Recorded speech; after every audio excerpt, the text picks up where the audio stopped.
the fundamental legal principles on which, as Gandhi put it, there can be no give and take.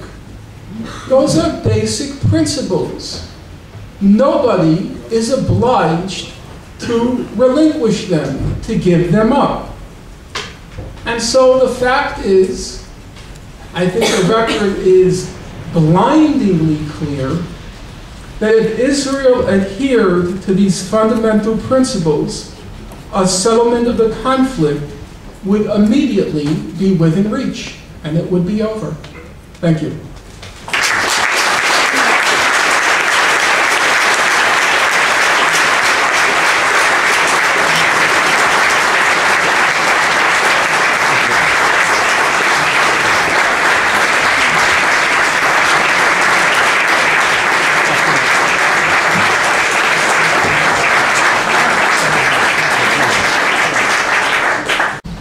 I have a rule when I take questions, and it is, I go on at great length. People were extremely tolerant and extremely polite, but I'm sure there are many people, or at least some people in the room, who strongly disagree with me.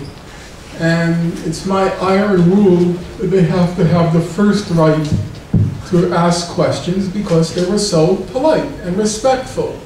So if you have a dissenting opinion, a disagreement, or even a statement, not necessarily a question, I, for one, want to hear it from you first.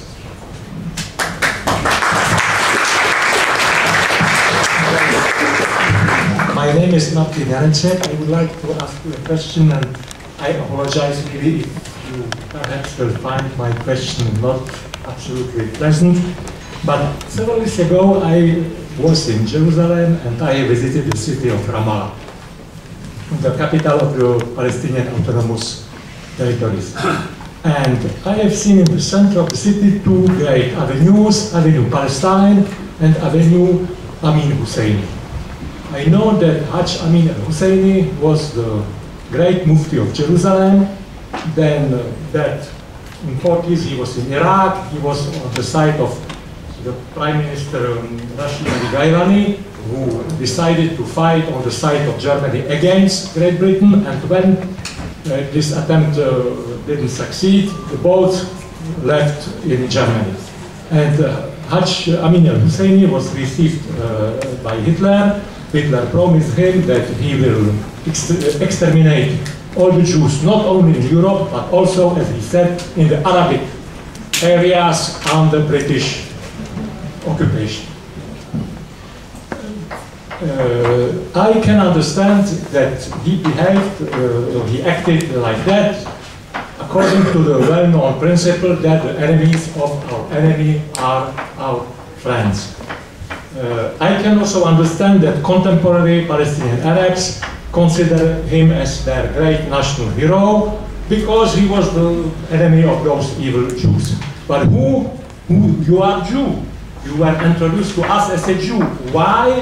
What are the motivations of your behavior and of your positions? Okay.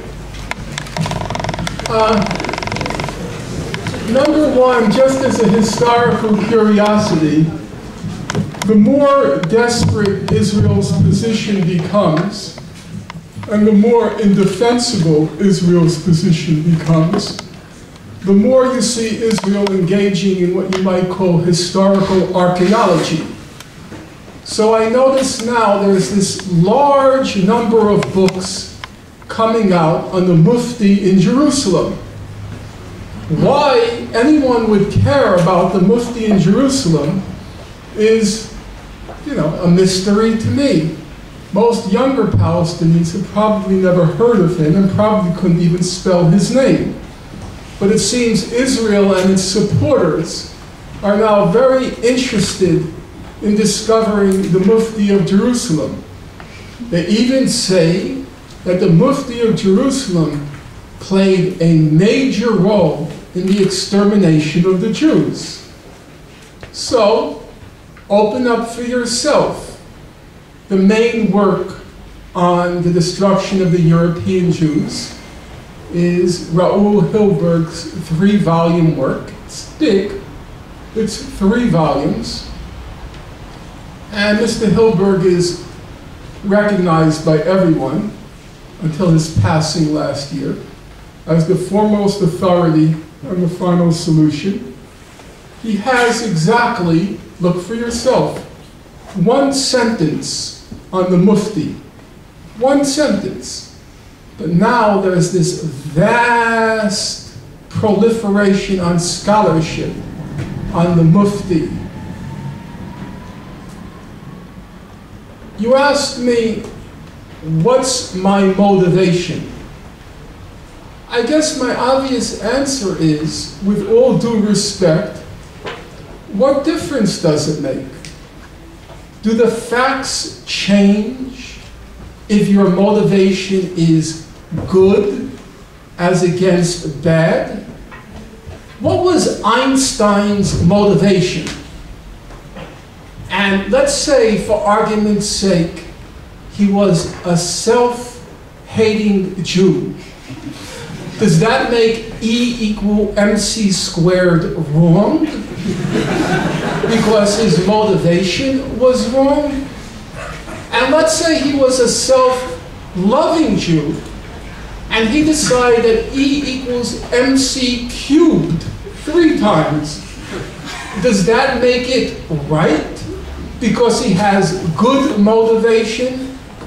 I understood that I was speaking before a faculty of philosophy on a legal question. I didn't know I was expected to lie down on a couch and tell a therapist about my motivations.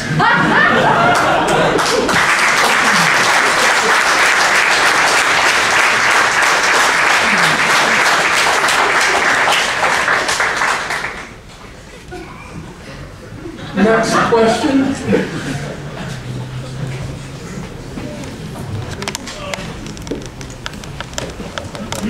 Here's the gentleman. Why don't we need a microphone?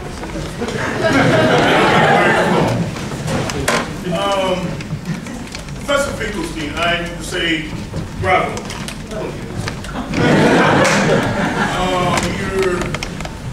I heard Bravo is a newspaper of yours, which is pretty awful, so I'm not sure if that's a compliment. Fantastic.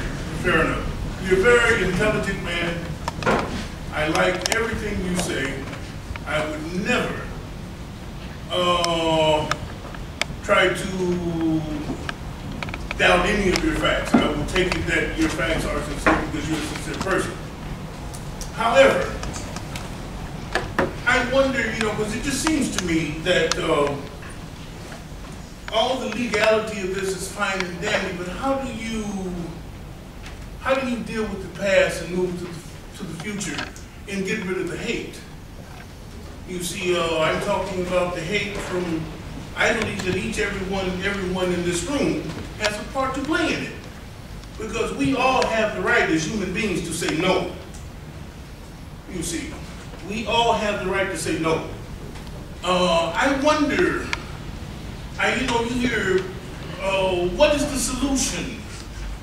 You see, and I don't think the solution can be as legal. The solution is in people.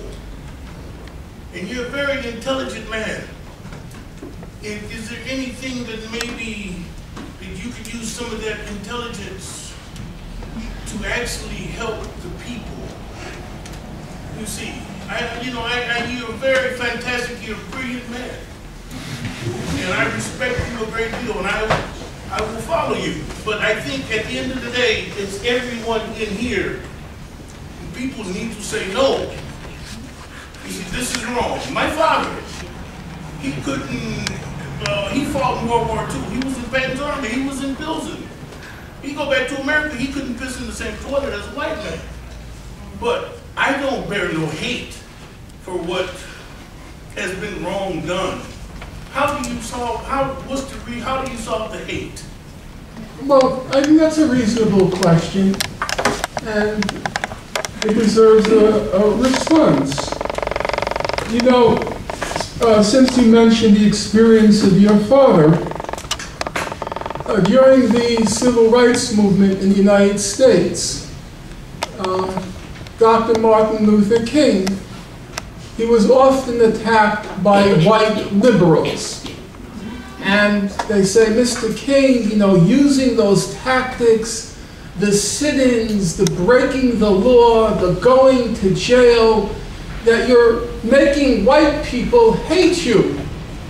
You're creating hate with those tactics. You're embarrassing the people in the South.